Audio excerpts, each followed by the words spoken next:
Venezuela में जो हुआ उससे भारत समेत दुनिया के तमाम देशों को सीख लेने की ज़रूरत है। खास करके उन देशों को सीख लेने की ज़रूरत है जिनके घर में जयचंद छुपे हुए हैं। नमस्कार दोस्तों, आप देख रहे हैं नेशन न्यूज़ भारत में आपके साथ दीपक शर्मा। वेनेजुएला में जो हुआ ठीक उसी तरीके की घटना आज से 250 वर्ष पूर्व भारत में भी घट चुकी है। जिस तरह अमेरिका ने रातों रात मादुरो को उसकी पत्नी समेत अब उसके ही देश से अपहरण कर लिया, जबकि वेनेजुएला कोई छोटा देश नहीं है। वेनेजुएला के पास रूस के दिए एयर डिफेंस सिस्टम S-4 है, फाइटर जेट्स हैं, लाखों की सेना है। बावजूद उसके रातों रात वेनेजुएला के राष्ट्रपति और उनकी पत्नी का अमेरिका अपहरण कर ले जाता है, वो भी बिना किसी संघर्ष के। इसका मुख्य कारण रहा वहाँ के जनरल और सैन्य अधिकारियों, मीडिया व सांसदों की खरीद फरोख्त। अमेरिका और CIA ने 2026 में जो किया, आज से 250 साल पहले भारत में भी यही हुआ था। अगर आपने इतिहास पढ़ा होगा तो आपको याद होगा कि जब अंग्रेज भारत आए थे तो उन्होंने भी युद्ध नहीं किया था। अंग्रेजों के लीडर रॉबर्ट क्लाइव ने सिराजुद्दौला के मंत्री मीर जाफर को खरीद लिया था। उस समय भी तोपें थीं लेकिन चली नहीं थी।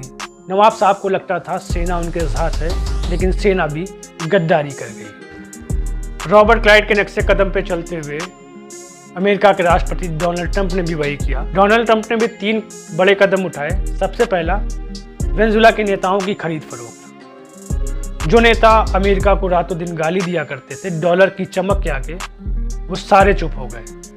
दूसरा और सबसे महत्वपूर्ण कदम, वेनेजुएला के जनरलों और सैन्य अधिकारियों की खरीद फरोख्त। एक रिपोर्ट के अनुसार अमेरिका ने वेनेजुएला के सैन्य अधिकारियों से कहा कि तुम हमसे युद्ध में जीत नहीं पाओगे, मारे जाओगे, बच भी गए तो युद्ध बंदी बना लिए जाओगे। इससे बेहतर है चुपचाप हमारे रास्ते से हट जाओ, लाखों डॉलर लो, अमेरिका में आलीशान घर लो और हमारा रास्ता छोड़ दो। वेनेजुएला के सैन्य अधिकारियों ने बिल्कुल वही किया।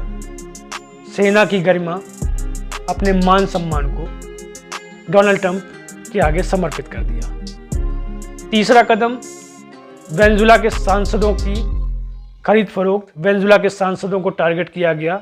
उनसे कहा गया नई सरकार में उनको बड़ा पद मिलेगा, आलीशान घर मिलेगा, डॉलर मिलेंगे। जिसके बाद वेनेजुएला के सांसद भी पीछे हट गए और अपने देश की गरिमा को डोनाल्ड ट्रंप के आगे समर्पित कर दिया।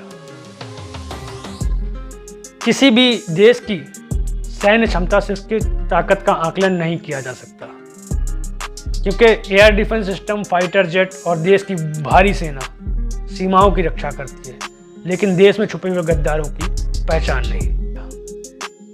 जिसका नतीजा ये रहा कि रातों रात अमेरिका के सैनिकों ने वेनेजुएला के राष्ट्रपति मादुरो उनकी पत्नी का अपहरण कर लिया। ना कोई मिसाइल चली, ना कोई एयर डिफेंस सिस्टम काम आया।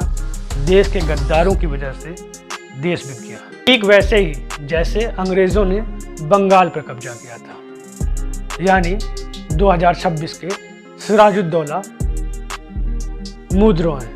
खबर आपको कैसी लगी कमेंट बॉक्स में ज़रूर बताएं। अगर खबर पसंद आए तो हमारे चैनल को लाइक करें और सब्सक्राइब